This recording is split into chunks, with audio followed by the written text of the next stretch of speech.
ৰাস্তা মানে ধৰি লওক কিবা আমাৰ এইফালে গাড়ী এটা সোমাই যাম বুলি ক'লে ইটো চাইডৰ পৰা ওলাই সোমাব নোৱাৰে। মানুহ মৰিলে এই কেইদিন আগতে এই ঘৰত মানুহ এটা মৰিলে, লৈ যাবৰ কাৰণে দিগদাৰী, এফালৰ পৰা ওলাই যাবৰ কাৰণে এনেকুৱা হৈ আছে। চবে অসুবিধা পাই আছে। মানুহবোৰ এতিয়া কৈছে মানে কোৱা শুনামতে মানে ময়ো আছিলোঁ স্পটত, ময়ো আছিলোঁ। তেওঁ শুনিছোঁ নাই ৰেলৱে তেওঁলোকক দায়িত্ব দি দিছে, মানে মাটিকণ তেওঁলোকক চমজাই দিছে। তো চেণ্ট্ৰেল গভৰ্ণমেণ্টৰ একজনক চমজাই দিব, বাকী কষ্টটো নিদিয়ে, এইটো মোৰ শুনামতে।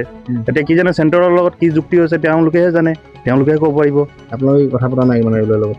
কথা কি পাতিব, আমি কালি গ'লো 2-4জন গৈছোঁ, তাৰপাছত মানুহজনী মানে মাৰিব গৈছোঁ, এটেক কৰিব আহিছোঁ, এনেকুৱা কথা ওলাই দিয়ে। তেতিয়া ভয়তো মানুহটো এটা ভয়, আৰু খাছ কৰকে এতিয়া এইটো জাতিবাদী কথা হৈ যাব ন। তেতিয়া আমিওতো ভয় কৰিব লাগিব ন, হয় নহয়? মানুহ গৈ কিনি মিলি এক ঘৰ কাজিয়া হ'লে মিলি মাৰিব, আৰু ৰাস্তাৰ কাৰণে আমি বিচাৰিব যাওঁ। DRM অফিচ চব যোৱা হ'ল মানে। DRM নিজৰ অফিচৰ সেইটো কি মানে তাহাঁতৰ কাম ওলাই গ'ল, তাহাঁতৰ ৰেলৱে মাটি কাম হৈ গ'ল, এতিয়া মতলব নাই। বাহিৰৰ মানুহ আপোনালোকে নিজে বুজক। সিহঁতৰ কোৱা মতে মইতো আগতে প্ৰথমতে শুনামতে কি মানে আপোনালোকে মিলি কিনি ৰাস্তাটো আমাৰ যিটো পৰিছে এইটো এৰি দিছোঁ, চবে মিলি কিনি ৰাস্তাটো আপোনালোকে উলিয়াই লওঁ, এনেকৈ শুনিছোঁ।